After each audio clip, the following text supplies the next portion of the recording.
You're listening to Grace, Geltman, and Weld on the Hammer Factor. Take it away, boys. Hello, everyone, and welcome to Hammer Factor Season 2, Episode 2, a.k.a. Episode 41.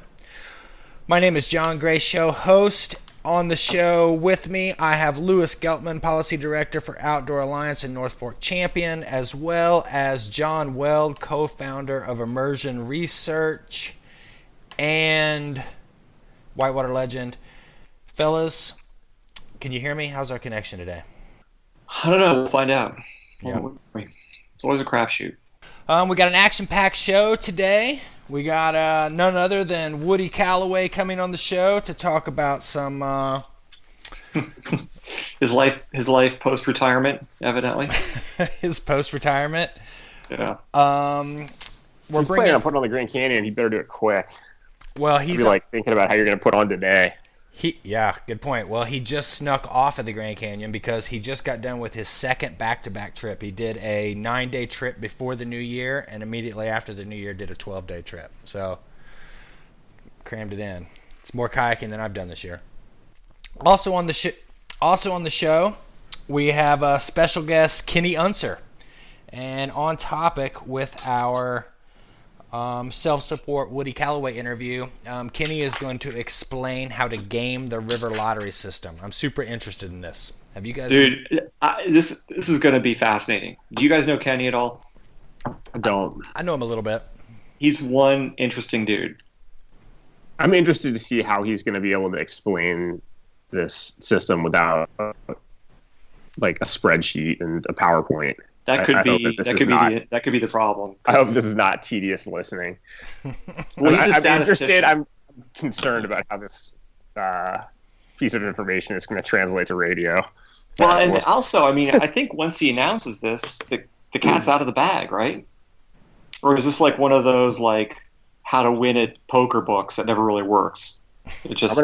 I'll ask him about it. I actually ran into these guys in Colorado one time who were telling me about some buddies of theirs who devised some piece of software that he described as like permit scraping, and basically would just pick up, like anytime there were cancellations, you could just grab the cancellation like at like arbitrage speed. These guys are basically just like, they have this piece of software that was like enabling them to get any permit they wanted anywhere. They're running like liquid cooled supercomputers 20 hours a day, like in a warehouse to get like a permit. The guy was like telling me about it because he was like, I think it's kind of fucked up what my buddies are doing, and like you guys should do something about this at Outdoor Alliance because like it's a thing, like people are doing this. Well, so we haven't blown the cover off the story yet. But, maybe just a little background on this, because honestly, there's some paddlers out there who probably aren't too super aware that there are these multi-day river trips out west that you just can't hop on the river and go paddle. Like it's regulated, right? Like what are the big ones? Grand Canyon, Middle Fork of the Salmon, Calloway, Main Salmon, right? Hell's Canyon in the summer. And these are great trips. Like I've tried to get on the Middle Fork of the Salmon a couple times and I haven't made it yet. But of course, the real answer to all this is go preseason before the permits kick in, when the water's higher and there's not going to be anybody there. Yeah, that doesn't exist on the Grand though. Yeah, I guess that's true.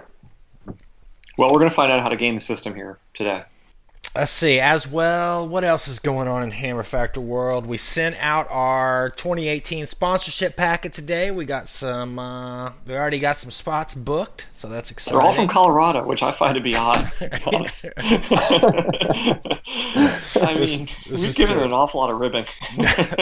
This is true, and we have some viewer mail that pretty much sets us straight on that. That is true. Which will be nice. I remember when I was really young and I first met you, Weld. I always felt like the thing about hanging out with Weld is that he's just going to sort of hilariously rip on everyone around you, and that the price you have to pay for listening to that is enduring it when your turn comes. I think that's sort of what's come to pass with Hammer Factor, right?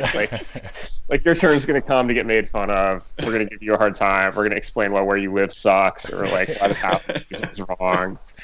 But I'd like to think I've evolved since those days. It'll be okay. Well, if you drop the ball, somebody else will jump in and start ripping on them. Weld, so Right. It's a group effort, but that's the truth. I mean, let's just go ahead and apologize for 2018 because it's coming. Oh, it's an unconditional apology. What else? The long proposed 8 weeks out training program is production has begun on that. You guys want to hear? You want to hear a little bit of it? So I've been writing like crazy on this, because you got to get your thoughts in line before you take on something like this. You guys want to hear something? What are you talking about? Does anybody even know what I'm talking about with the newsletter? Have I not been talking about this on the show, or have this just been going on in the back of my head and I've been talking to myself about it? I know what you're talking about. Okay. What's he talking about? 8 weeks to fitness, John Grace, win the green race regime. Well, I want if I'm going to go back with you guys and get set straight on the Middle Kings, I need like the 8 weeks to not being crippled on that hike-in training regime. That one will be the next one. But listen to this. All right. Bear with me here before you guys make fun of me. Thanks for signing up for our program. This is an 8-week training cycle designed to get you in peak form for race day. Engineered to provide direction and accountability, you will go faster than you ever thought possible. Each week, with the help of some of the best paddlers on the planet, we will cover a specific skill and how it applies to going fast. But keep in mind, technique is only a small part of what you've signed up for. Our primary focus will be on the training element. Controlling your fear, learning to relax, acting instead of thinking, and overall confidence will be covered in the mental chapter. Then we'll dive into building nerve cells, normalizing glucose, sleeping better, and overall productivity. That'll be explained in the training benefits. Of course, technique. I'm muting you guys out here. Of course, technique, diet, and gear will be covered, but the real value of signing up for this thing is accountability. It'll be there in your inbox every week.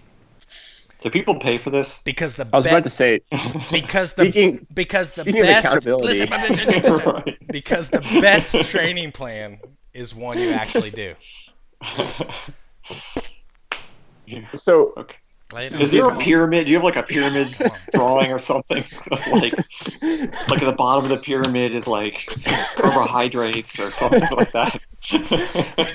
this involves selling nutritional supplements to your friends. Yeah, right. It's really funny you guys bring that up because There's a pyramid, right?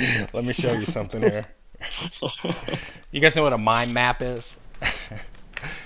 I could take a really big stab at it. You can't. You can't see. Our viewers can't see that, but that is the mind map for the 8 weeks out training program. What was that? I couldn't hear you. That broke up. That is good stuff. What's Chelsea doing while you're drawing this stuff up? Oh, she's telling me to turn out the light. This is what I do before I go to bed. Did whichever shell company is responsible for this write a check to the Hammer Factor for that ad time? Anyway, don't listen to my knucklehead hosts here. Go to hammerfactor.com and sign up for this because it starts next week. Get on the program. It's spring. It's time to get out and go paddling. Weld, how many times have you been paddling this year? You need some motivation and accountability. No, it's been literally 2 degrees here since I got back from Peru. It has been butt cold. That's legit. All right, listen, let's get on with the show. We got to get this thing going here. Okay. Enough. All right, Lewis, the government's shutting down. Do you want to cover this, or do you have anything else that you would like to dive into as far as your expertise? No, we can talk about that. By the time people hear this, the government may have been shut down for some period of time, or things may be on some kind of that is a hiatus. problem. I feel like this is going to be in some way irrelevant by the time anybody actually hears it. But Let's suppose the government does shut down. What happens? so it's Friday afternoon. It sounds like they're going to shut down the government, or they may. And so what's causing this is that the administration and their Republican colleagues in Congress and Democrats can't come to some agreement on government spending. And so if they're not going to pay the bills or they're not going to pay anybody, they shut down the government. And, the last time this happened was 2013. It happened in 1995. And both times that happened, one of the sort of most overt things that happens is, the national parks get closed, public lands get closed, and everybody's pissed. like last time around, there are people like camped out for days at the put in for the Grand Canyon, trying to put on for their trip. That and some for a lot of people, it's like trip of a lifetime, right? It's like you've taken 30 days off of work to go do a trip or whatever. Hauled your ass all the way out there, and now you can't go because the government shut down. And so Zinke is apparently they've figured out some way that if the government does shut down, they're going to be able to keep the national parks open or keep public lands open. I don't know everywhere or in what capacity. And, I think that's cool because you don't want to see people's, people's trips ruined for, political reasons or whatever. So I'm stoked they're doing this, but at the same time, it's like the reason that they're doing it is that they realize that everybody loves public lands and wants to be able to go to these places that belong to all of us. And they're just trying to deflect criticism for their inability to perform their job and keep the government open. And it's this acknowledgement that what people care about, like the most popular thing that government does is of all the things to keep open, this is the one they've singled out. I mean, I've heard this, that's the one thing they keep mentioning on the news. Because everybody loves public lands, right? And so they want these places open, and that's fine. But it's okay, take that recognition that this is what people care about and this is what we want. And when you guys go to come up with a long-term spending bill, fucking keep that in mind, right? Stop trying to cut the budgets for land management agencies, which Zinke is proposing to do. Stop trying to, treat these places in a way that's commensurate with the value that people place on it, and it's not don't make this just about political theater, do something with that recognition. So I don't know, that's all I have to say about it, I guess. Although I've also seen a bunch of, some of the conservation groups that are, kicking Zinke for keeping the public lands open. And it's sort of I get that we want to make sure that we're protecting the resource and that there's safety issues and, they need to figure out a way to address that. But to me, it kind of rubs me the wrong way that, some of these conservation groups, it's they're saying that, but what it's really about is they want to make sure that, people get fired up and angry at this Republican Congress, which they should be, but just to kind of throw people under the bus like that is it doesn't sit right with me. So I'm mad at everybody about it, to be honest. I mean, I don't know, whatever. So in this kind of shutdown, do government officials continue to get paid? Does everybody's, is Congress getting paid? Does everybody just... everybody gets paid eventually, no matter what. It's just whether or not it would get delayed. Okay. So, and so again, it's what happens in a situation like that is, the people who are, economically strapped pay a cost because, missing a paycheck, even temporarily, is kind of a big deal for some people, but it's probably not a big deal for Mitch McConnell. Oh, he's the man. I'm going to bring up the old recordings of how you were such a fan. When we released the Ryan Zinke t-shirt, which we should get to the t-shirt contest here in a little bit, but when we do, I'm going to make a commercial, and it's going to be of you talking about, I'm really a fan of Ryan Zinke. I think this guy, we're a winner with him. I remember being hopeful. He was, better than a lot of his Republican colleagues in Congress. And, that's obviously not how it's played out at DOI. I don't think we were wrong to, try to build bridges there and hope that he was going to do the right thing. But, again, I still think that whoever the alternative would have been, just as bad. It's not like there's anybody on Donald Trump's bench who's going to be a champion for these places. But, I legitimately thought that Zinke was pretty close to realistic best case scenario for this administration, and he's been a real disappointment.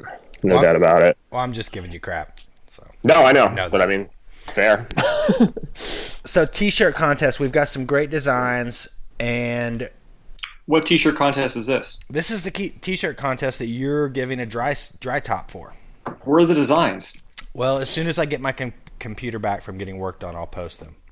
But we've got some good designs, and let's draw a deadline with your guys' approval that all entries must be in by next Friday. I believe that's the 26th. If your shirt's not in by then, it's out of the drawing, and you don't have a chance to win a brand new Immersion Research dry top. Correct? Could you like submit like a draft, like maybe like completely polished, like a concept or something like that? Would that be acceptable? Yeah, I'm totally fine with that. I mean, if we deem that the winner, then we can have them. We can clean it up. But we gotta end this thing sometime, and you're gonna want your dry top before it warms up. So, moving on. You guys want to get into a little bit of listener mail here before we bring on Kenny? Let's do the breaking news first of all. All right. Well, breaking news. This is some breaking news, and this is a. Although by the time people hear this, it won't be breaking anymore. Yeah, but this is something we've touched on several times on the Hammer Factor. This comes in. Dear Adidas Sickline competitors, I believe this was an email from the race to people who have raced. We hope you all had a good start into the new year. Since most of you are busy planning your season these days, we'd like to inform you in good time that there will be no Adidas Sickline in 2018 due to the current process of strategic realignment. Adidas has decided to adjourn the Extreme Kayak World Championship in order to reflect on the event concept and its further development. We wish you all a memorable and injury-free season. Warm regards, your Adidas Sickline team. What are your thoughts on that? Well, either we killed Sickline, which is, I mean, a strong possibility, or Geltman. I guess we should say Geltman specifically killed Sickline, or Adidas came to their senses financially and was like, "What are we doing?" They were sticking with their guns on the World Championship piece, so. Yeah. Maybe that was just a little thumb in the eye of Hammer Factor for having. I'm sensing a T-shirt design option out of this. I'm just bummed that IR is not going to get any of that sweet Adidas money if they're getting out of paddle sports. Well, I can tell you what happened just looking at the production of it is Adidas sat back and was like, where's our couple $100,000 going? What retailers are we opening up from this? What's the business sense behind this? There is no business sense in kayaking. There you go. We'll find out more on this. We'll get Olaf on the show. We'll get the inside scoop on the Sickline World Championship. And maybe, Olaf and Lewis can kind of, figure it all out. I mean, that is a little bummer. I mean, look at you now. Dismissal of the name. You poo-pooed Sickline Extreme Race in pretty strong language, if I recall correctly. Now you're backtracking on that. I'm not going to apologize.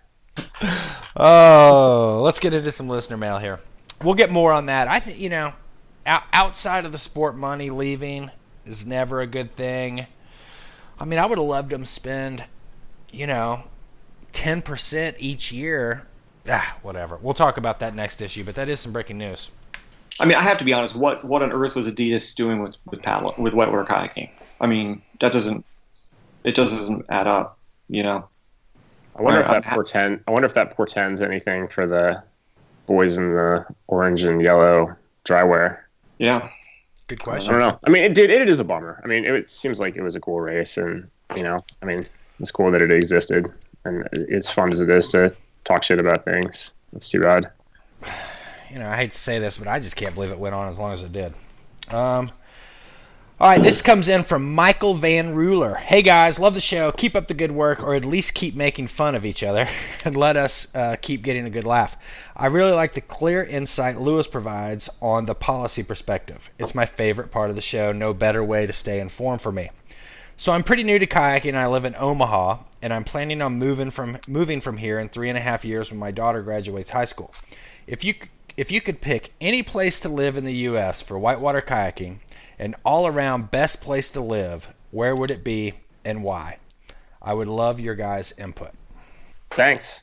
Appreciate the kind words. I would have. I mean, I hate to say it. I have to say Asheville's probably pretty high up on that list. Although the cost of living there isn't super, super cheap. I don't know what it's like in Omaha. I mean, to me, the real question is, where's the next place, I mean, I feel like Asheville and Hood River are now fully overwhelmed by GoPro-wearing Pro Johnny kayakers, and the real question is where's next. I think it's going to be in South America. I think it's going to be in South America. I can see moving to Fuda. I like it down there pretty well. No, you wouldn't. That's a bad place. I mean, that's a one-shot pony. You go to Pucón if you go to South America. Apparently, it takes 2 hours to drive across Pucón now because traffic's so bad. I've heard. I haven't been there in a I've long heard time. that it's blowing up down there as well. I don't know. I mean, if you're going to learn kayaking, I mean, it's hard to find a better place to learn how to kayak than the Lower Yacht.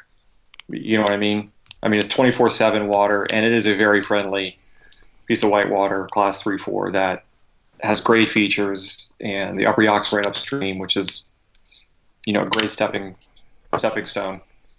But I mean, there's the nearest urban center here is Pittsburgh. I guess Pittsburgh's now on the short list for Amazon. So I don't know. So that'll ruin Pittsburgh pretty soon. Well, 20,000 full-time jobs would be terrible. There'll be people commuting from Morgantown and paying like $700,000 a month, or for like a 1,000 square foot house. Hey, that's great. I love it. I'm a homeowner here. The best things whatever happened to us. I don't know. What do you think, Grace? What's the temperature out there right now, John? It is cold. There's no question. Well, it's actually like almost 40 today, but Hey, there's no doubt there's great paddling up there, but I mean, there's a corridor of great paddling between us and you. Yeah. You know what I mean? Yeah. I mean, here, Fayetteville, Asheville. For me personally, it's Asheville. I really like the warm water. I like the community. There's tons of people to go paddling around here with. There's anytime it rains or you get any weather, you have kind of limitless options. I don't know. I'm just a fan of my home. And I would say second for me would be, the White Salmon Hood River Zone. So Yeah, but I don't know. I've never really paddled out there. I mean, how's it for learning how to paddle out there? Just starting out. I mean, you got the wind right there. There's some good options on the wind to learn how to paddle right in town. Freaking cold though. I mean, it's dry suit weather from the get-go. Yeah. That's good. good. Learning how to paddle like on the new on a t-shirt, that's not too bad. Or the yacht on a t-shirt. You know what I mean? I do Like know what you mean. Fayetteville. Fayetteville's a really cool little town. Cost of living is great. You know what I mean? I don't know what his work situation is, but the New and the Gauley are great rivers, and you're surrounded by whitewater. You could be at the green in a relatively short period of time if that's your inclination, or up here in 2 hours to run the yacht and that kind of stuff. Yeah. I don't know. Move to Asheville. It's rad. Come on. We'd love to have you. Your Asheville light would be Fayetteville. That'd be like a cheap Asheville. Not Colorado. Not for boating. Anywhere but Colorado. I mean, if you just want to boat. Here we go. I'm pretty partial to Durango. I still like it there a lot, and I think that their season's gotten a lot longer with sort of the advent of Pandora's as a resource. Working on your credibility, my man. Another thing that we need to get rid of, or we need to bash on like Colorado, is we gotta start. Like, why do so many people go to the Nantahala to learn how to kayak? Because Nantahala Outdoor Center. I don't know. It's like, it's like the birthplace of whitewater. Yeah. No, I hear you. Well, I like to start busting on Idaho, but I'm, to be honest, scared of Idaho paddlers. It's like the Hermit Kingdom up there. You know what I mean? A lot of guns in Idaho. A lot of guns. It's a bunch of boaters living in like 40-year-old school buses, eating poached cow and Cheetos and PBRs, and just scary dudes. People I don't want to mess with. You know what I mean? I don't know, dude. There's some pretty. Well, I mean, weren't there some humble, next level hackers from Idaho, man? I know. But they're scary. You know what I mean? I don't know, man. I don't know about that.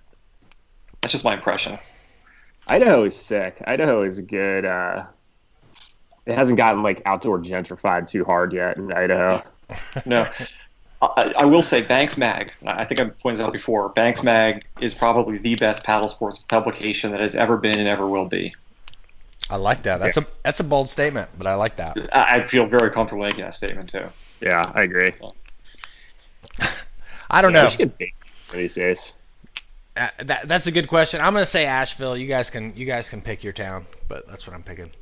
I mean, I picked mine, but it sells itself. I'm not going to give the tourism spiel about the gorge. If I were going to live somewhere else, I would move. I think is sick. Is Bellingham. Bellingham. Bellingham, has a ton of whitewater.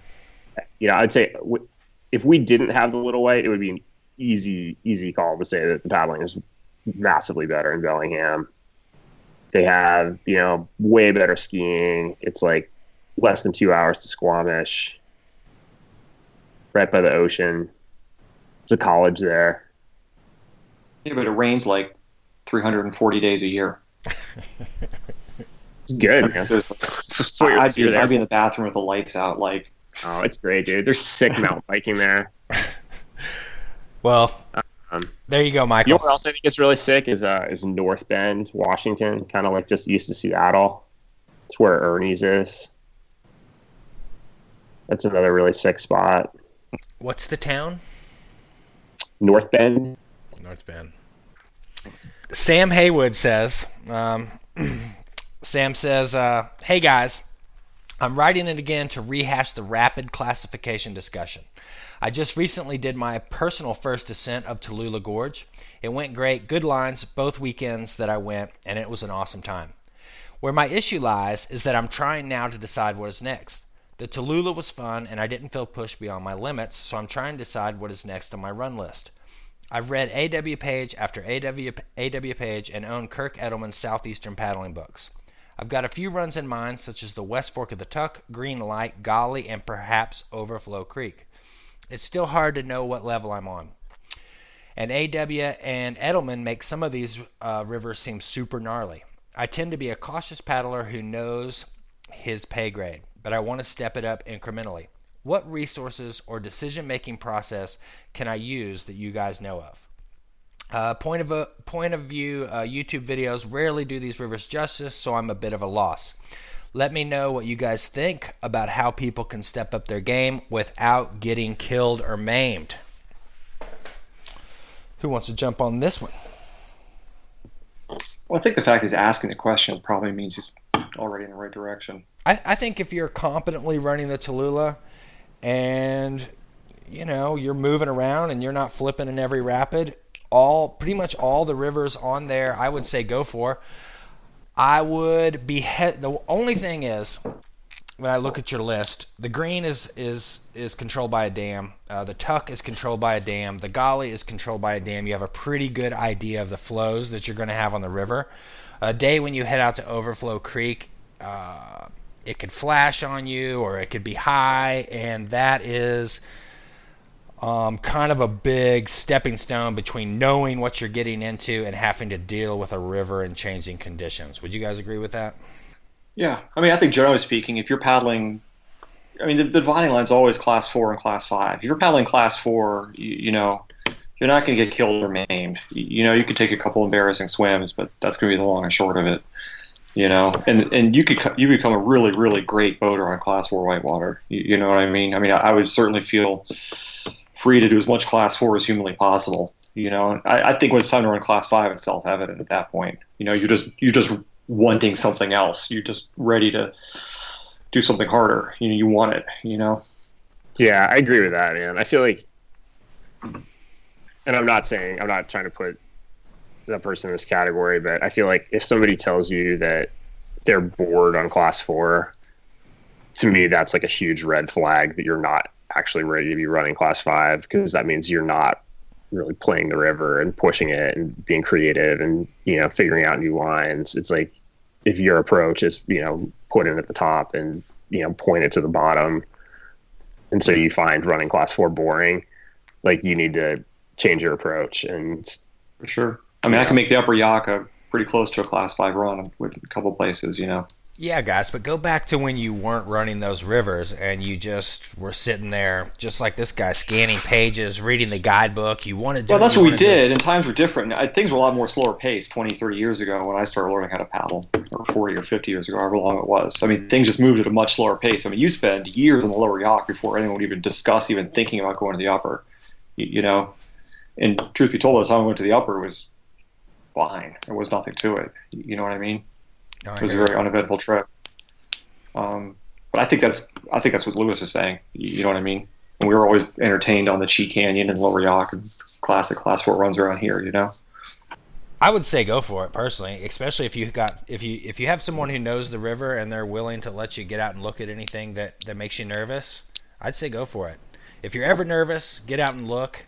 When you start getting on creeks and rivers, especially like overflow, which can come up fast and go down fast, just be cognizant of that, so you don't have to hike out. But the other runs, personally, I'd be like, yeah, go for it.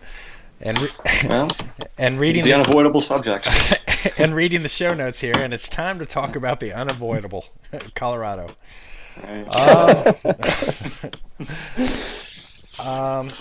Hang on before we get into Colorado. I got a call here from Woody Calloway. Hang on, let's. I'm gonna patch this in real quick. All right. Woody, you there? Yeah, man. You made it. Yeah, dog. How was it? That was epic, dude. Holy shit. That's a long way. That is a long way. Hey, well, let me patch you.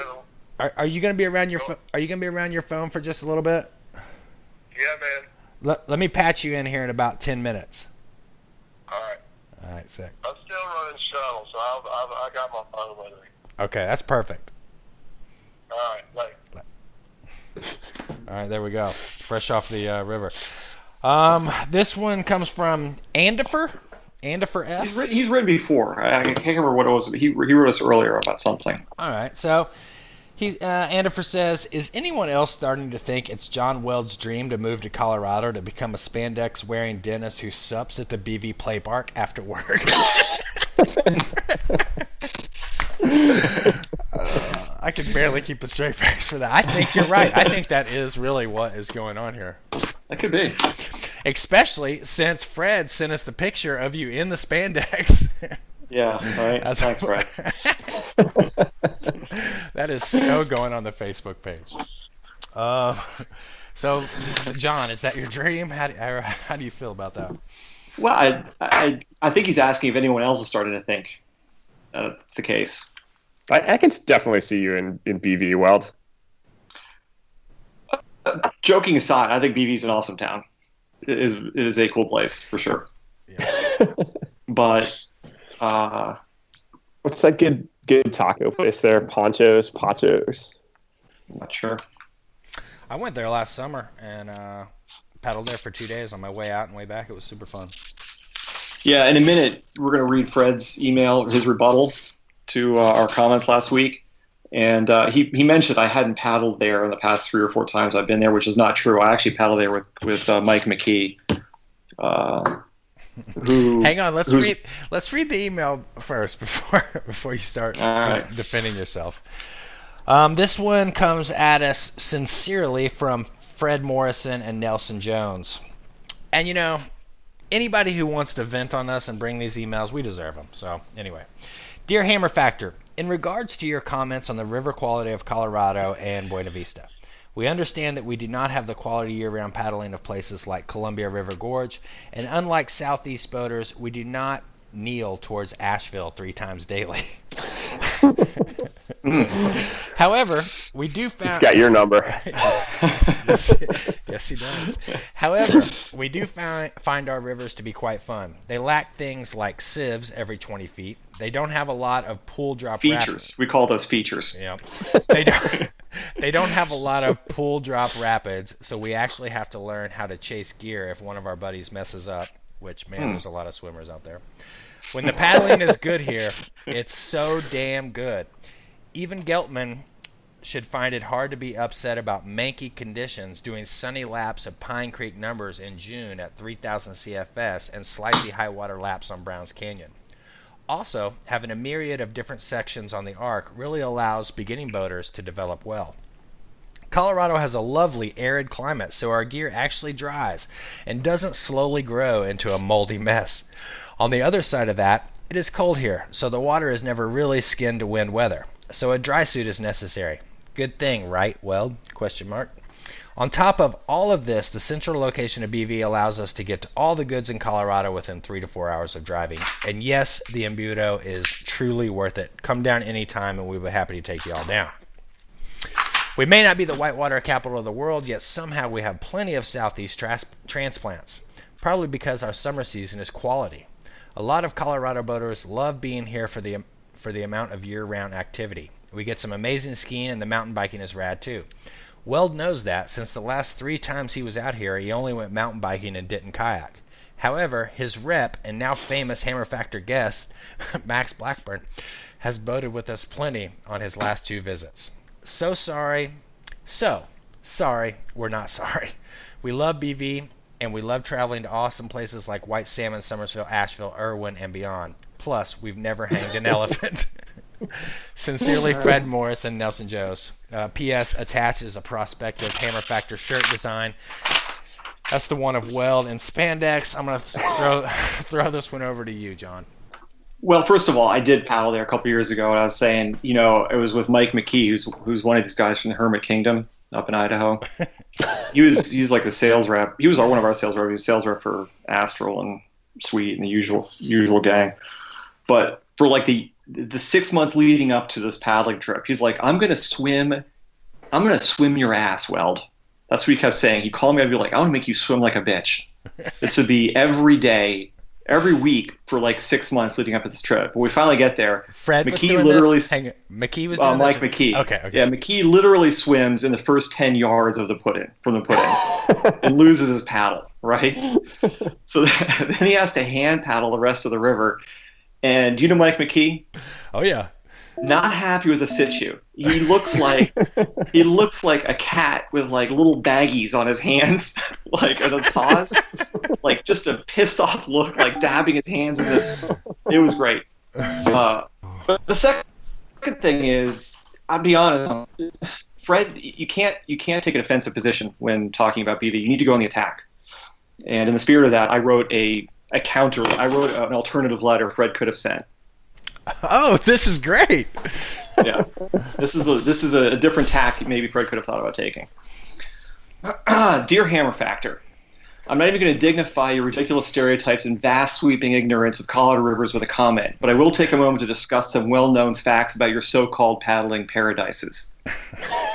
Grace comes from Asheville. This is the best thing ever. I'm sorry to interrupt. Okay, first of all, I literally wrote this like an hour ago. We got Fred's letter this morning, and Grace was like, "Do you have the show notes?" I was like, "Well, I'm going to put something together." Grace comes from Asheville, which, to be honest, has a solitary river of note unless reliving the glory days of Southern Fried Creeking is your cup of tea, in which case you'll delight in running 1,000 foot per mile drainage ditches like North Pole Creek that are full of trees and run exactly twice a year. As you know, your one real river is the Green, which is now so full of posers that it looks like the ballroom at IKEA on a rainy Saturday. Except the kids are all 25 and have no visible means of support unless they've figured out how to monetize being little shysters. All right? Should I keep going? Or No, keep going, please. All right. And Weld, you have the Upper Yacht, which at first glance looks like a charming flashback to 1983. Nowhere else can you see a larger collection of 210 wood paddles, Grateful Head helmets, teal Extra Sport PFDs, and perception matrices. But a deeper look shows that this isn't actually charming at all, but an unfortunate byproduct of paddling community so desperately cheap, it's become similar to a weird episode of The Twilight Zone. Guess what, West Virginia? Freezing your ass off in a rapid-style paddling jacket, salamander neoprene shorts in February isn't fun or core. And no one thinks a shutter rudder is cool. And here's a tip for all your WV boaters coming out west to paddle. While showing up at a Class 5 takeout in a 15-year-old two-door Subaru without roof racks and a Riot Disco stuffed over the recliner passenger seat and dressed in nothing but a Steelers t-shirt, cut-off jeans, shorts, and white cotton socks is expected on your rivers, the rest of the world considers that to be a dick move. Should I keep going? Let's get to White Salmon. All right, Gelman, I actually have nothing bad to say about Hood River. In fact, I'm moving out there next summer. Can you get me a job or a place to crash?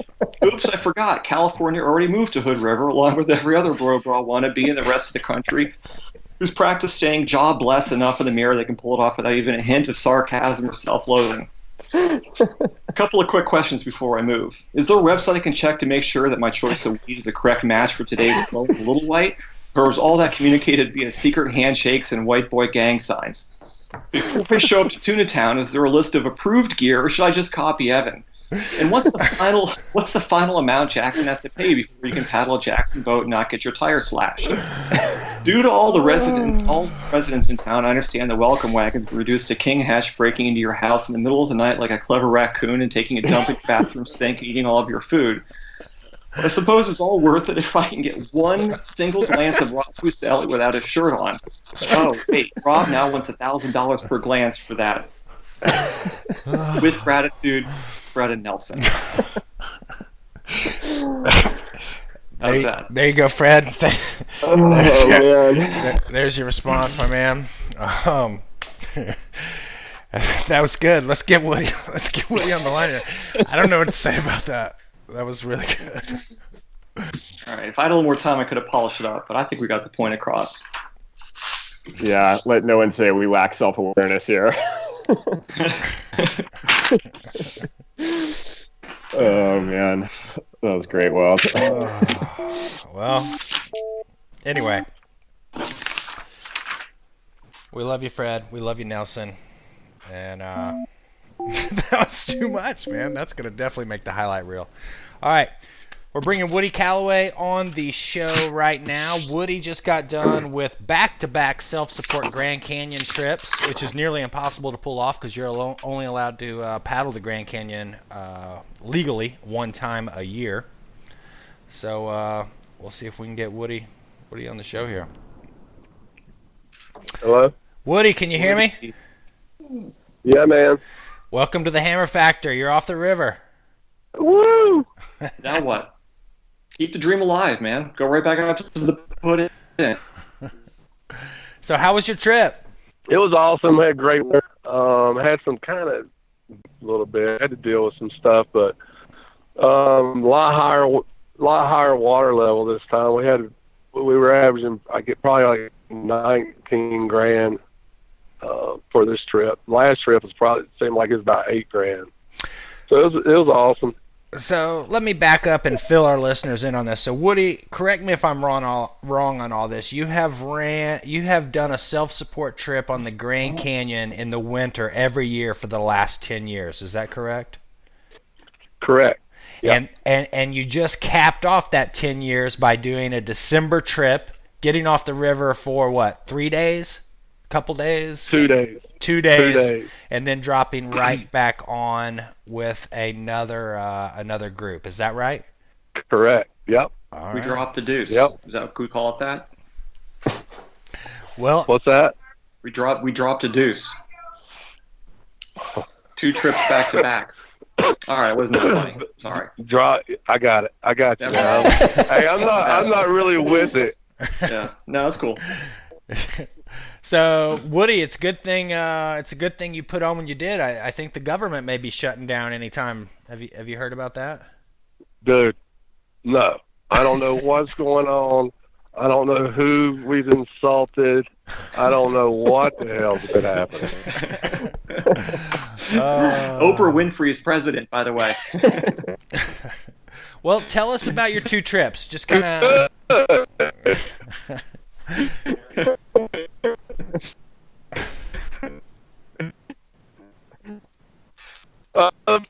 Was a good chat order.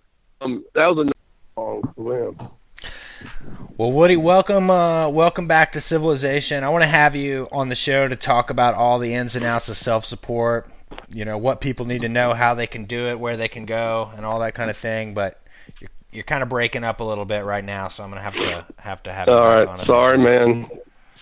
I've been trying to get this all going, but yeah, man. Anytime, call me. I got a lot to talk about. It was a great trip, man. I personally can't believe I was able to pull it off, but I'm pretty stoked. All right, well, congratulations, Woody. I can't wait to hear all about it. Drive safe. Cheers, bud. All right, man. Later. Thanks, Woody. Later. How about them apples? Man, that's awful pleasant. Sure is nice in the Grand Canyon. Ah, You've done a few winter trips, huh, Grace? I've done 6 winter trips, yeah. Jesus. Damn. I've never been down the Grand Canyon. Dude, you got to go, man. Your kids are probably pretty darn close to getting old enough to go do it now, huh? I did. Well, yeah, I mean, I probably have to go during the winter, I suppose, and it's hard to get them out of school. Yeah, you do like a Christmas trip. Man, I went the last time. I've done 2 winter trips, and the last time we went, it was like the coldest it's been on like 37 years or something like that. And it was like, I mean, just bluebird sunshine, and we're just covered in ice. Like you couldn't, even just stopping for lunch, like it was too cold just to sit still, basically.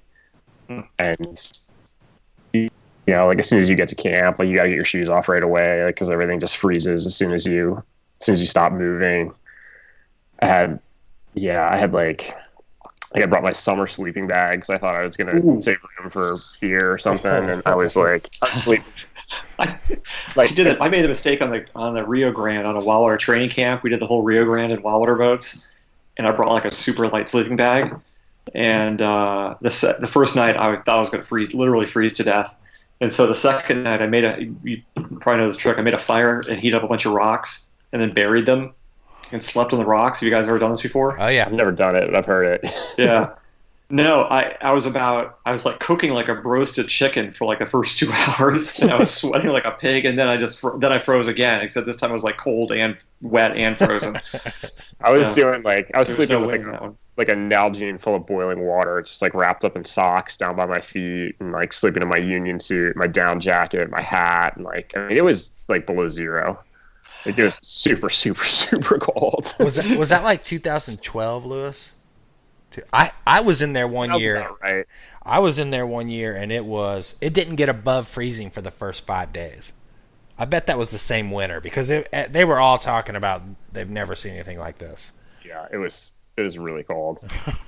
Dude, it can be epic out there. Speaking of the Grand Canyon, to get on the Grand Canyon, as we were saying, you got to have a permit, and I believe we have a guest, Kenny Unser, on the show who is going to explain a possible way to buck the system there. Kenny, can you hear me? Hey, John. Yeah, I'm here. All right. So welcome to the show, Kenny. You're on with Lewis and Mr. Weld, and I'm super anxious to hear about this. Sure. So I've been analyzing the Grand Canyon lottery for 5 years now. And hold on for 1 second. What's your background? I mean, you have a math background of some sort. Yeah, introduce yourself. Right. Okay, sure. So I'm a paddler. I live in the New York area, and I organize the Whitewater King of New York and the Beaver River Rendezvous. And professionally, I work as a statistician and a data miner. I do a lot of marketing and advertising. I do some forecasting of stocks and things, and I do a lot of business analysis. And about 5 years ago, I started to apply some of the statistical analysis methods that I use to looking at some of the permit lotteries and starting with the Grand Canyon. Okay. Sick. All right. So what's the secret? Well, I've got a bunch of secrets, and some of it has to do with statistics, and some of it just has to do with logically grouping, your friends to, put together a nice strategy at going after the lottery. So in the past, the way that, and this is as gaming the system as we've ever done, is a group of 4, 5, or 6 of us who want to go will all apply for the same dates when the lottery comes up. That's as close as we've ever got to bucking the system. Is anything like that? Sure, absolutely. That's really the main point of it, is that you want to get a group of people together, and like you said, you want to put in for the same dates. Statistically, you're much better going after, taking all of your permits and all of your applications and going after the same set of dates versus just saying, hey, well, let's all go in the lottery, and if one of us wins, we'll take each other. So then there's also a bit of a technique that you can use to maximize the points that you have when you're going into the lottery. So the Grand Canyon lottery is a weighted lottery, and what that means is on the Grand Canyon recently, then your application has 5 times the chance of winning as somebody that went down the Grand Canyon in the past year.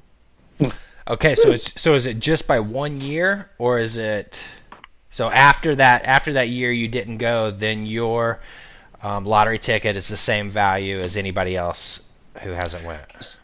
So if you go down the Grand Canyon, your points are reset to 0, and in the following year, you're going to receive 1 point in that next year's lottery. After 2 years, you'll have 2 points, and once you get up to 5 points, you can't get any more than that. So somebody that has never gone down the Grand Canyon has as many points as somebody who just hasn't been down the Grand Canyon in the past 5 years. And so the Grand Canyon Lottery is actually a really easy one to understand. There's a lot of permits that are made available.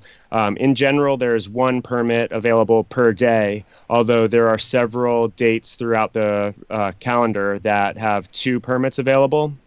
And if you look at the number of points that go in for any particular day, and you take the number of permits available and divide it by the number of points, that's essentially the odds of winning that day. And when you enter an application into the lottery, you have 5 choices.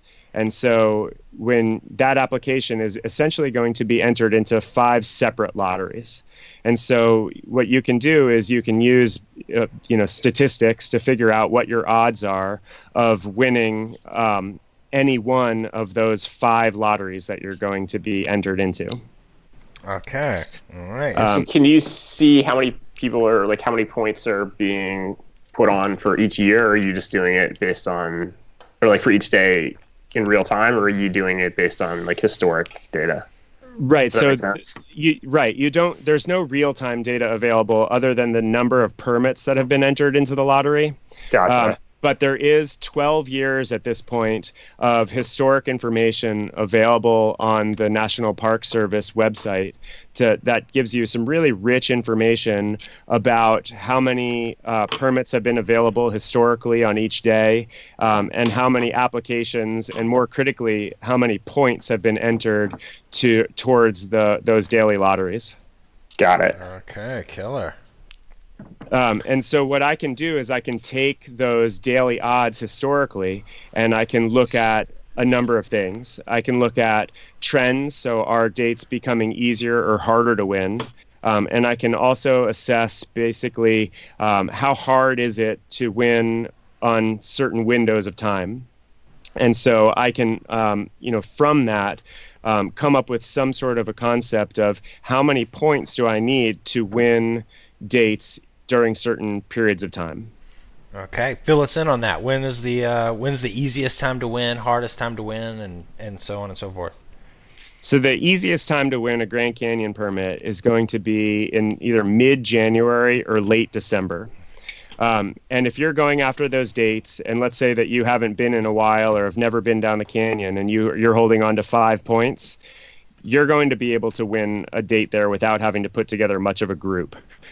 With 5 points going from mid-January to late December, your odds approach 9 out of 10. So that you've got a nearly 90% chance of winning a date in mid-January to or late December, something like that. Obviously that's not a especially desirable date for people to go, but if we're talking about just purely you want a canyon trip, you've got 5 points, you don't want to do the work of putting together a group of friends, 5 points should be enough to get you playing the lottery seriously for some of those deep winter dates. Interesting. What's the worst date of the year? So there's actually there's 2 peak periods that are really hard to play for, and that would be mid-April through about the end of June, and then all of September through about mid-October.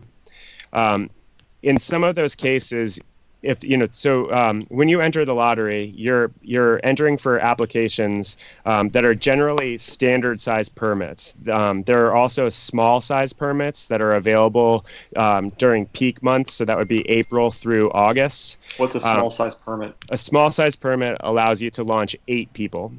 But a standard size permit allows you to launch 16 people.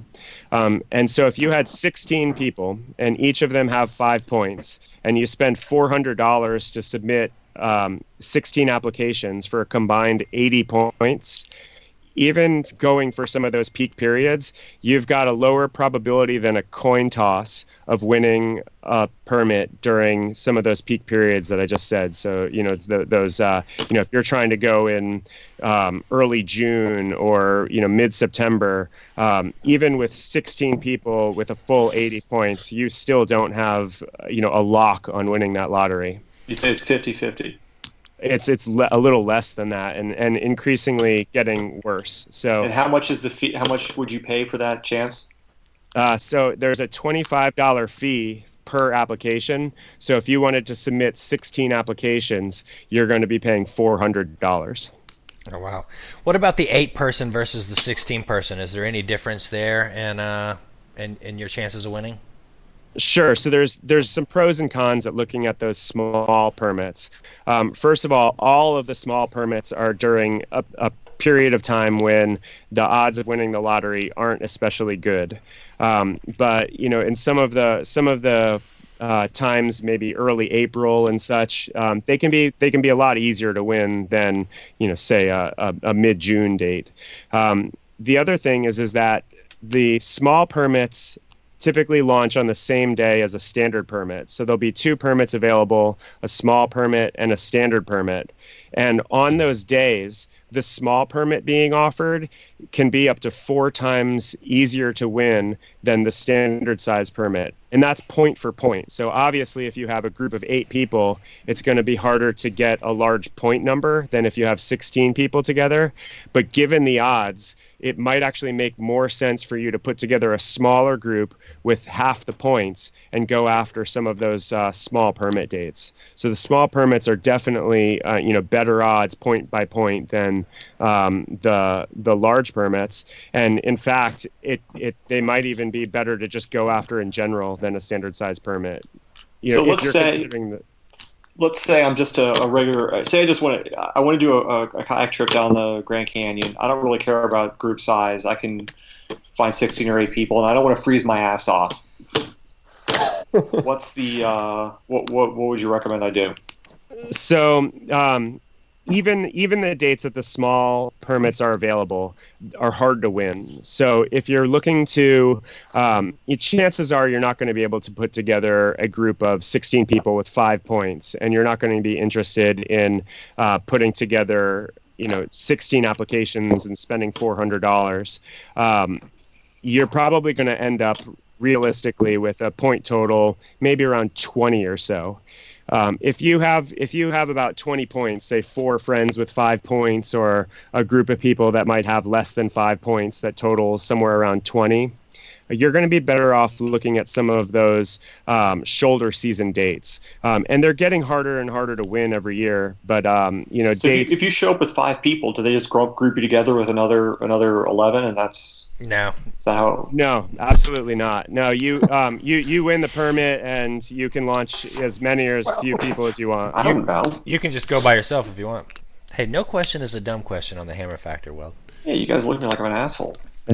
We do that all the time. But you're camping with these guys tonight. Get on the program. Now this is super valuable information. So, someone like me who goes every year, every other year, whatnot, it's not even really worth my time or my. What's it cost? $25. I need to round up some people who haven't been down and kind of get them on my team to apply. Give them the cash if I want it. Yeah, I agree with that, and I think that the your value on that trip might be your experience, and the Grand Canyon, the National Park Service that manages the Grand Canyon Lottery. I think their goal is to really get as many people to be able to experience that stretch as possible. So it's engineered to motivate you to bring some people that haven't been down the canyon. So, if you go with a group of people every year, that group of people all is going to have one point. So you're sort of introducing a group each year. So does this apply to any other rivers like the Middle Fork or the Salmon? So the Four Rivers Lottery that governs the dates on the Middle Fork, as well as the Main Salmon, the Selway, and the Hell's Canyon of the Snake River. is a much different animal in terms of analyzing it and gaming it to win. The lottery there works a little bit differently. So where the Grand Canyon is a pretty simple lottery, where you have 5 chances and get entered into essentially 5 separate lotteries for those dates. Each of the 4 rivers lotteries, so for example, the Middle Fork, those lotteries use a completely different system. So you submit applications or an application, and it's not a weighted lottery. So it doesn't matter if you went last year or if you've never been, your application counts the same. And you have the opportunity on your application to list 4 dates. And the way that lottery is drawn is that they pick one application at a time. And if your application is picked first, they look at your first choice, that permit is available, it's assigned. As they go through the applications, those permits get used up. And so if they pull your application 10th and they look at your first date and it's not available, they move on to your second date. And if it's available, you'll get that permit, and so on until they've moved through your 4 dates. If they move through your application and all of those dates are exhausted, you lose and they move on to the next application. Okay. So computing those odds is statistically more difficult. And so what I've done is I've developed a Monte Carlo simulation where I create a pool of dummy applications that look like the applications that people are submitting. And I do this based on historical data that's available from the Forest Service. And then I run thousands of simulations of that lottery in order to get a probability distribution so that I can get a sense of, when those permits get exhausted. Wow. Huh. So what do we learn? So last night I ran 3,200 simulations of the 4 Rivers Lottery, and what I learned is that the bulk of applications that go into the 4 Rivers Lotteries are never even looked at, and that the permits are largely exhausted. In some cases, within the first 5 to 10% of applications that are looked at. So the Calloway, which is the hardest lottery to win. I'm pulling up some numbers here. That the Calloway, if you want to go after some peak season dates on the Calloway, you're going to need to be picked within the first 1% of the applications drawn. And by the time 15% of applications have been drawn for the Calloway, those permits are gone. How do you get in the front of that list? How do you get to be the first drawn? So there's a few techniques that I would recommend if you're going after those lotteries, and it's a lot different from the Grand Canyon. So if with the Grand Canyon, if you want to just win a permit, you can just go after some of those January or December dates and just pick 5, let's say late December dates, and you're going to be entered into those into the lotteries for those dates. That's not the case with the Middle Fork. If you enter the Middle Fork lottery, you're going to have you may or may not even be picked while there are still permits available. If you're picked early, well then you have a shot of a peak season date.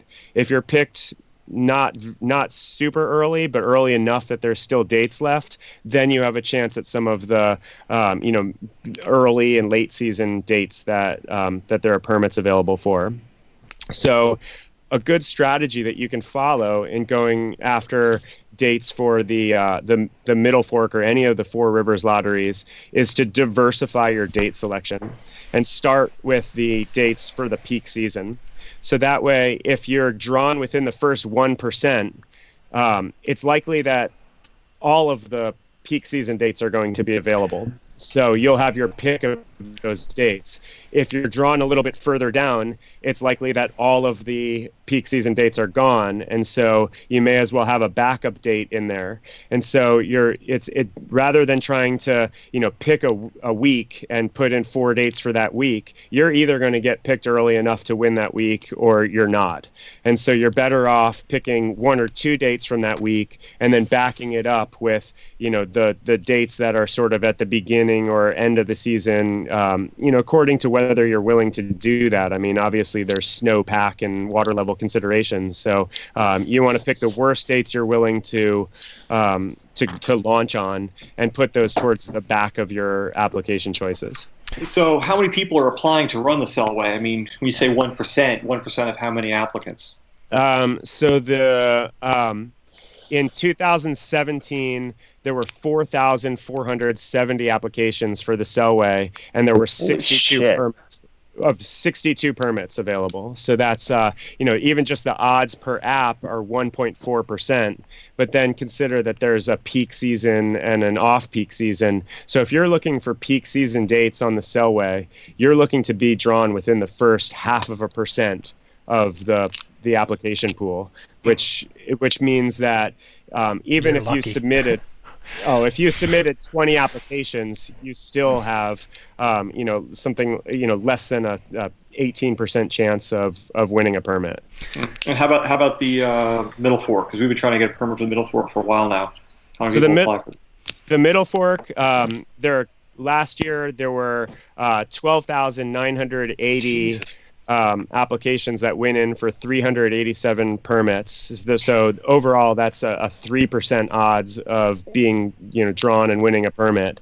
From what I can tell with the Middle Fork, is that by the time if you want to win a permit for the Middle Fork, you're going to have to be drawn within the first 15% of applications. So do any of these lotteries, do you get like I know I've applied for some ultra races like the Hard Rock 100, and every time you apply, it's weighted. So if you apply 3 years in a row, you get more value, more chances, and if you do 4 years in a row, you get weighted more. You do 5 years in a row, you're weighted more than the guy did. Are any of the river permits structured like that? None of the ones that I'm looking at. So these Four Rivers lotteries, there's no weighting system going on, and the Grand Canyon lottery works based on the number of years that it's been since you've been down the canyon, up to 5. Kenny, you're going to get bombarded with people wanting your service here on River Trips after this show. So I guess I got a couple of questions. One is, do you know why is it? I feel like I should know this, but why is it so hard for those Four Rivers permits? Are they just not allowing as many user days, or are they just giving that many more to outfitter guides and not as many to private boaters? Or I would be a little critical of sort of the way that they've organized that Four Rivers lottery versus the Grand Canyon, which I think they've done a pretty good job at. If you are willing to launch during high water times on the Middle Fork, or to go through the snowpack or whatever else, if you're willing to take those off-season dates, you really don't have a great chance of winning those. It may be that you put in for bad dates, but that your application never even gets looked at. By the time they would pull your application, all those dates are gone. Versus if you're going for off-season dates with the Grand Canyon, you're going to be considered for those permits. And so there's this motivation to, put in for the dates you want instead of the dates that are going to, win you the permit in some respect there. So I think that it's a shame that you can decide to put in for a bunch of crappy dates on the Middle Fork, for example, and not even be considered for those permits. And I would suspect that they have a higher instance of people just giving up their permits for off-season dates than they would if they allowed people that actually wanted those dates to compete for them in a more fair way. We should call Tom O'Keefe right now and ask him about the policy behind all this. But So I guess the other thing I wanted to ask about was just the like picking up cancellation permits. Like, what's the I don't know newspapers and such to catch them as they find, but I haven't done an analysis of that.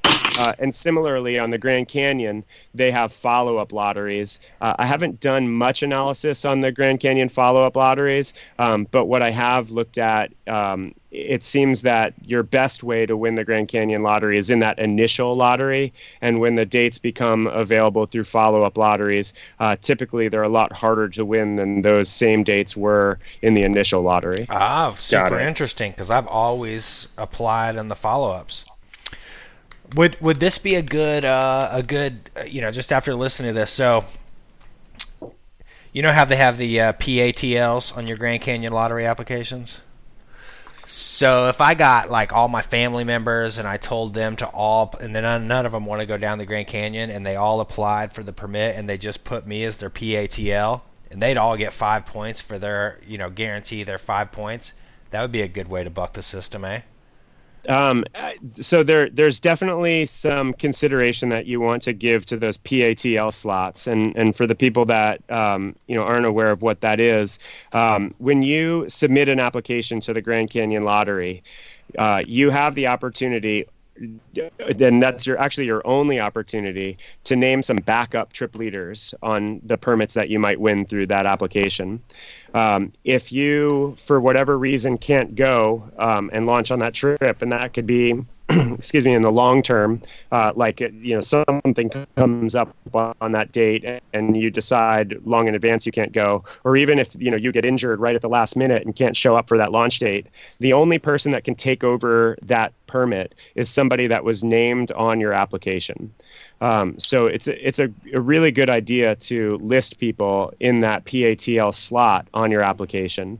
And I would recommend that, especially for people that are looking at raft supported trips, that they consider using PATLs, because there's a case where you might have 16 people that have each invested, $1,500, $2,000. You might be looking at managing a trip budget of over $30,000. And if you only have one person named on that permit, and for whatever reason that person can't show up on launch day, that's a lot of people whose vacation plans and money have been sunk into a trip that isn't going to launch. So it's a great idea to include PATLs. But you don't just want to include anybody in the permits that you are going for. And in composing the groups that you're putting together and the applications that are going in, you really need to give some careful thought to who you're sharing that permit group with. Because if your grandmother might have 5 points, but she's probably not going to want to launch with you. And so the people that are going to be named on those applications need to be people that are extremely likely to go if you win a permit on their application. But I can have my grandma file for a permit and name me PATL, and my sister and my mom, and all of them name me the PATL, and they can just, if they get the permit, just not go, and I can have it, right? Well, that's certainly possible. There wouldn't be much of an advantage to doing that versus you just putting in your own permit.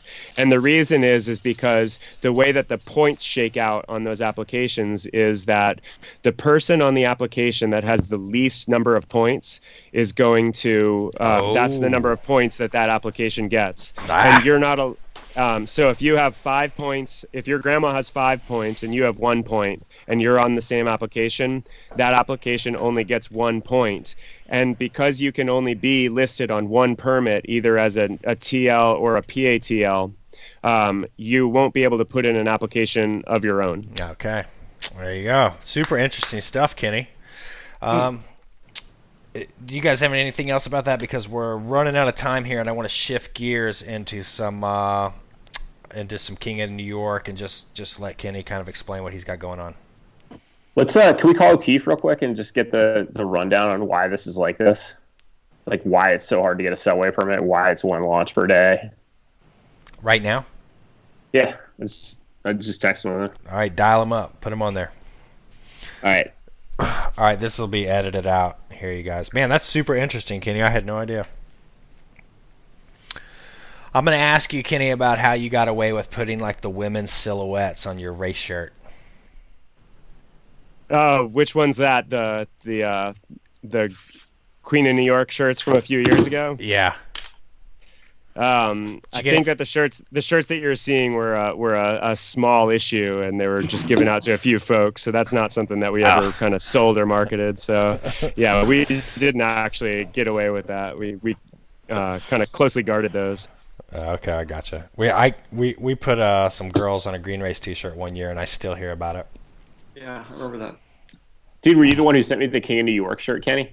I did, yeah. Dude, thank you. Yeah, no problem. Sick.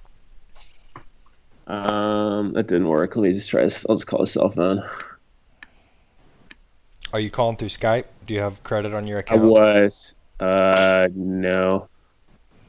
I got credit on my account. I think I can add another. Well, I tried his Skype handle, but I don't think he's on Skype right now. Oh, okay. 425. Oh yeah, here, can you call it? It's race. It's 425. Okay, sorry. Yeah. Hang on.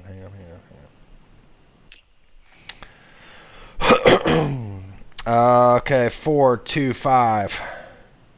417. 417. 9012. Who are we calling? Tom O'Keefe. Who's this? AW Pacific Northwest guy. All right, so you go ahead and introduce this call because I'm not sure where you're going with this, Lewis. But he's buzzing. Hey, it's Tom. Hey, Tom. You're on Hammer Factor. Hey. This is All right. Lewis Weld, Grace, and Kenny Unser. And we've just had Kenny giving us this like super in-depth statistical analysis of how to win Grand Canyon permits and basically the difficulty, but basically the difficulty of doing the same thing for the Four Rivers Lottery. And Right.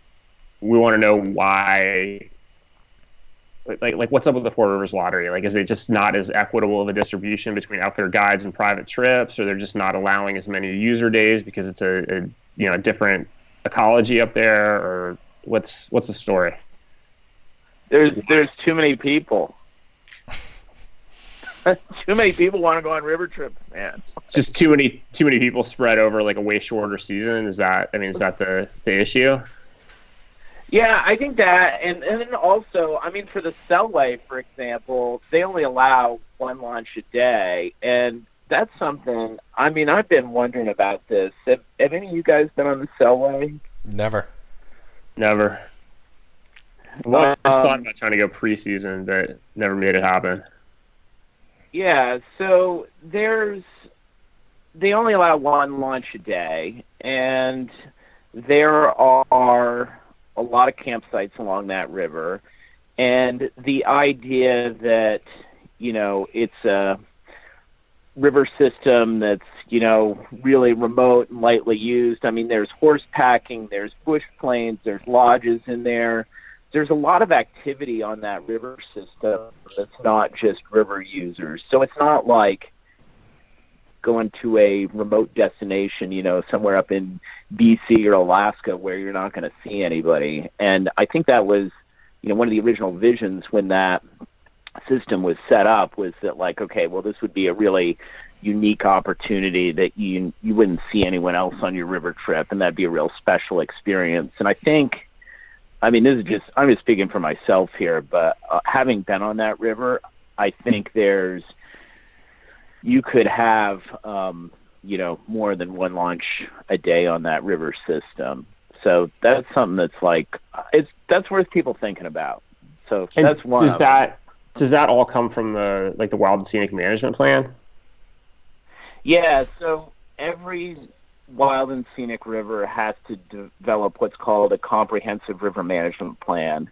And one of the elements of the comprehensive river management plan, or your CRMP, is you have to do a capacity analysis. That's how many people can this river corridor handle? And that capacity analysis is based on biological and physical factors and, impact to the resource, but it's also based on social conditions and social expectations on what people want for that experience. So if if the public is willing to accept an experience with encountering a couple more groups, then that might be these systems. So how often would the plan like that get revised? So some of them have not been revised, like literally like since the river was designated. And I mean, I can't remember if the Calloway's ever, like for that one, for example, if it's ever been revised. Like, that river was one of the, among the original 8 wild and scenic rivers designated in 1968. That was 50 years ago. I don't know, the river management plan probably wasn't adopted that year. I'd have to look at it. I know they did some updates to the Middle Fork of the Salmon river management plan. I remember that happening right around, I think it was 1998 or so, that they took a look at that. And that was when they, looked at things like people were starting to, want to boat the tributaries into the Middle Fork of the Salmon. And then they, didn't have accommodations for that in the plan. So some of those things were addressed, and they, looked at a few other things, but I'd have to look back at that to see exactly what changes were made then. But it's, as you know, Lewis, like we've got a real challenge with agency funding to do these kinds of things. And there are many, many management plans, and, river plans are just one of them that really need, a comprehensive look, an updated look. And we've got challenges with agency budgets and agency capacity to update these things. Awesome. That's super good context for the conversation that we just had. We're basically trying to figure out why it's so hard to get on the Calloway. So I guess it's because just... it used to be really hard for the Grand Canyon, right? And then AW and some other organizations did a lot of work, 20 years ago now, to kind of change the Grand Canyon permitting system into what it is now, where it's, very possible to get winter permits pretty readily, right? Yeah, and the type of update that like let's say you wanted to do something like that for the Idaho rivers. I mean, one of the big changes with the Grand Canyon permit system is it essentially shifted from just sort of a wait list to a weighted lottery. And the nice thing about a weighted lottery is that it obviously disadvantages folks who want to go every year, and but it's, if you want to have that like once in a lifetime opportunity, like you want to go enjoy the Calloway River, like at some point over let's say a 10-year span, and you could apply every year, and in the years that you don't get a permit, you get a few more tickets in the lottery. Like that is a system that, certainly it's appealing to me. And, but to make those kind of updates, you have to do, an update to the agency, planning process to be able to implement a new system like that.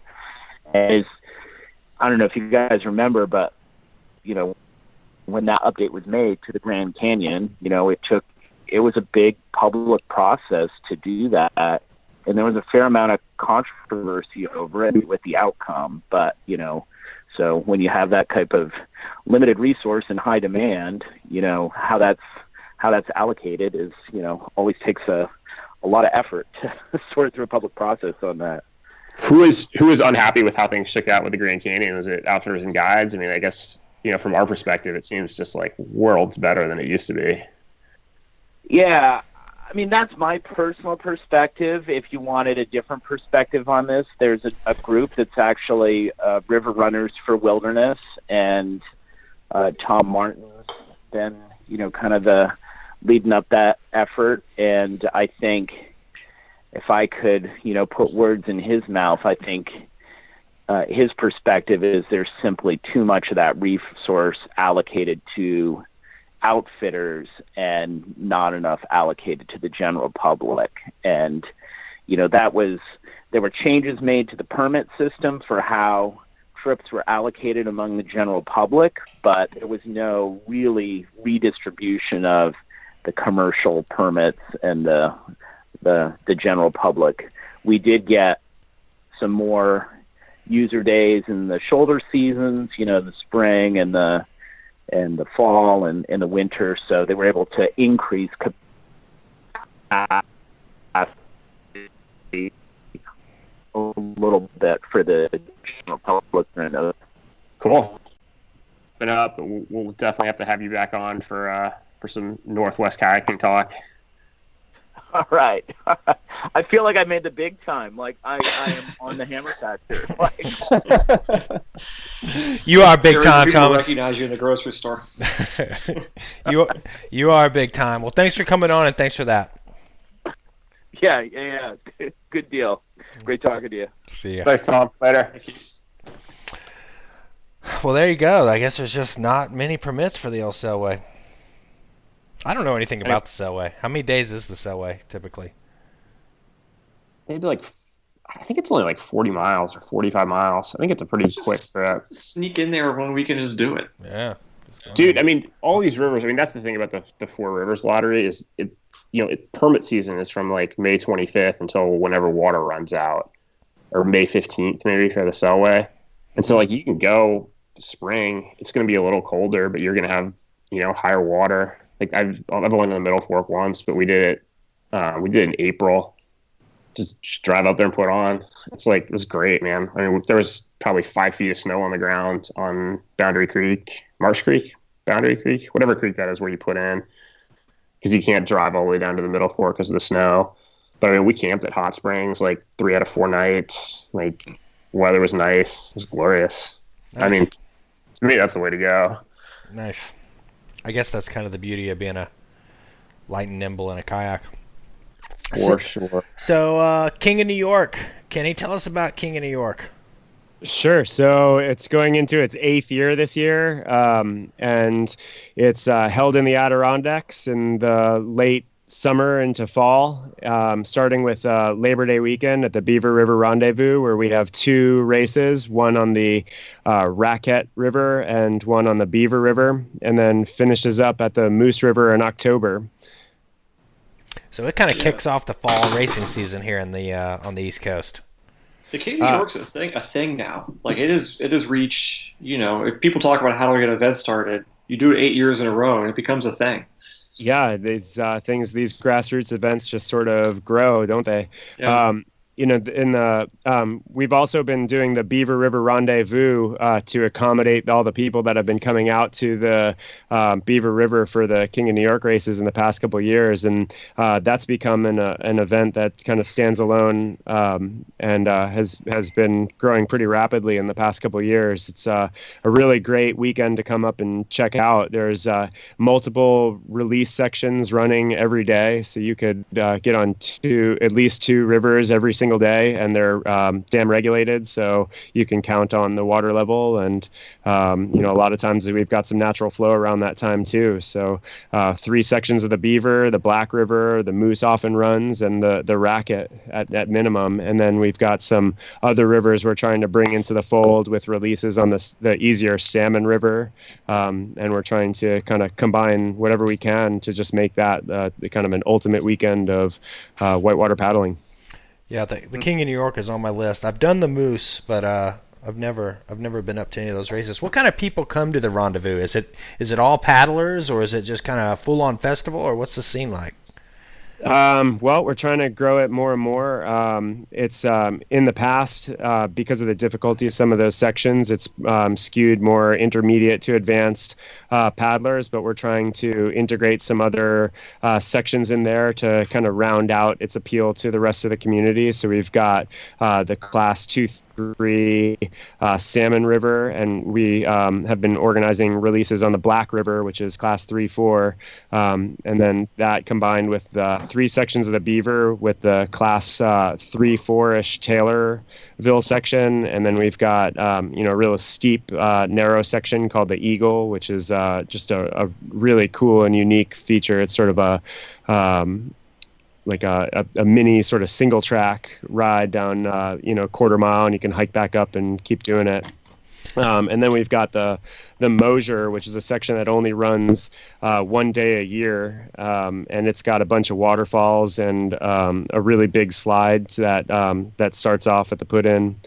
And then the Raquette is just an Adirondack classic, and we have a race on that, and as well as a high water release on the actual Labor Day. So the Mosier only runs during Beaver River Rendezvous. Yeah, that that has a pretty complicated network of lakes and regulation, companies regulating the dams above it. So from what I understand, it's difficult to get the water there in order to do a release. But, the FERC negotiations are coming up on that, and I think that that's something that we'd like to see release more often. What kind of mic are you using? A pretty nice one. Why? Having trouble hearing me? No, you sound great. Oh yeah, I'm using a regular mic through an H4n. Oh, very cool. Got my spit guard. Yeah, you're ready to rock.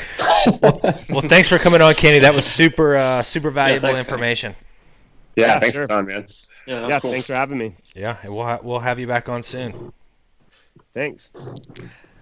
All right. Well, guys, we're once again way over time. So, Rants and Raves, somebody lead us off. If you know what, I'll just go ahead and lead us off. I'm going to rave about paddle sports dealers.